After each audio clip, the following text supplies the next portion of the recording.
Hello everyone and welcome to another Brad Plays an Awesome Deck in Standard.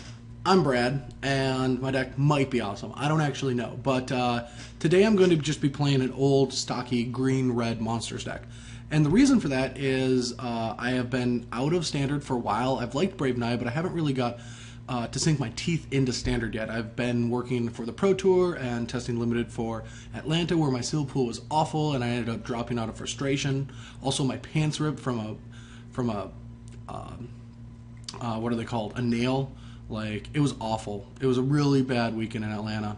The second time. The first time was pretty sweet. I top 50'd, I got gold. Yeah!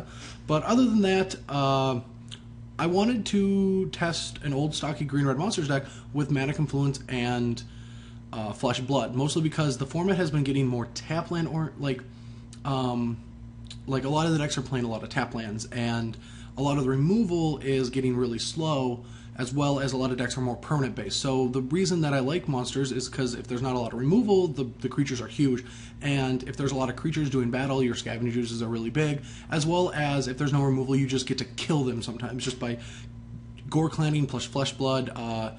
It's not going to be as good as it was in Theros, but if it's correct for the metagame, it might be there. So let's just take a look at the deck real quick. It's very similar to what I played in the Pro Tour Theros, actually. Like, I'm playing an extra Xenagos in the main, and that's about it.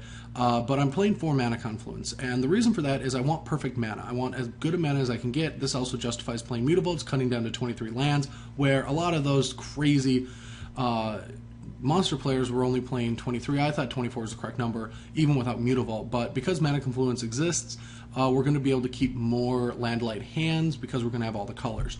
And sure, they're going to deal some damage, but that's not really relevant because we're trying to kill them very much like the Brave Knight decks with Gore Clan Boros Charm. We're trying to Gore Clan Flesh Blood them.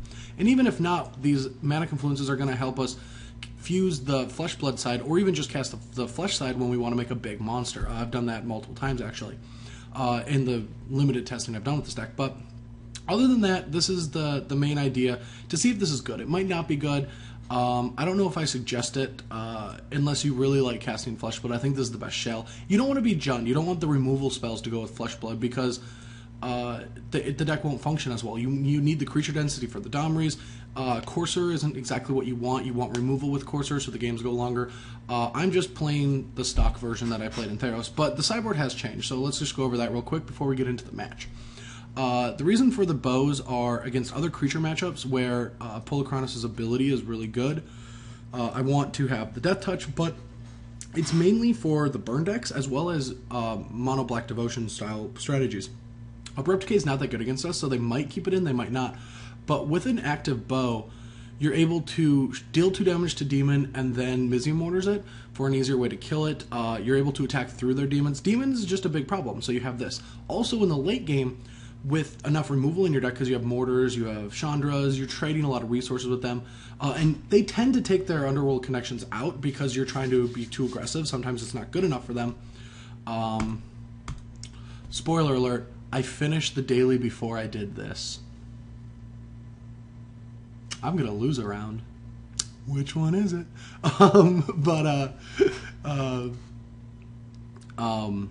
It helps gain you life, which can be relevant when they're just attacking with like a Lifebane Zombie. I found a lot of good results. Also, Chandra, speaking of Lifebane Zombie, this is your anti-Lifebane Zombie card. It just helps you get rid of it and put a Planeswalker on the board. It gives you back that tempo. 1 Destructive Revelry. I don't know how good this is going to be, but it's good to have access to it. Let's skip Harness. We'll talk about that more. Mistcutter, good against the Mono Blue decks, good against Control decks. The 4th Mortars, because of 2 Pithy Needles are for matchups where Elspeth is really good. There's a lot of mid-range Elspeth decks, or a lot of like quad Planeswalker Naya decks running around, and you need to proactively deal with cards like Elspeth because they are a tremendous beating. So you can like play this when they're going to play Planeswalker, or if there's one that's just in your way or annoying, you can just name it.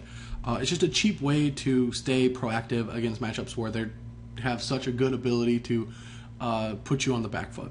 And then 2 Rorick Thars, same reason. Against these Planeswalker decks, against these like Naya control decks, or heavy removal-based decks, you want a big threat that's going to deal them some damage. You are an aggressive deck. Even though you're ramping, you're still an aggressive deck. And last but not least, Harness by Force is my anti-Jund Monsters, anti like Devotion style matchup card, where For, with Xenagos, potentially you have huge blowouts, but I'm more on the reasonable side. We're just 6 mana, you get to take 2 guys.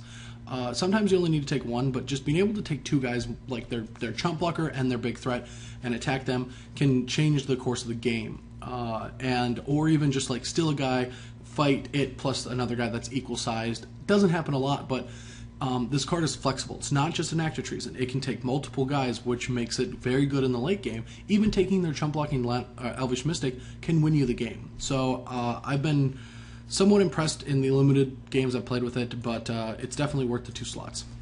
Anyway, guys, I hope you enjoy the videos. Please let me know in the comments what you think of this deck after you watch it, or just skip the videos and just tell me how much you hate my deck. That's cool too. I'm up for that.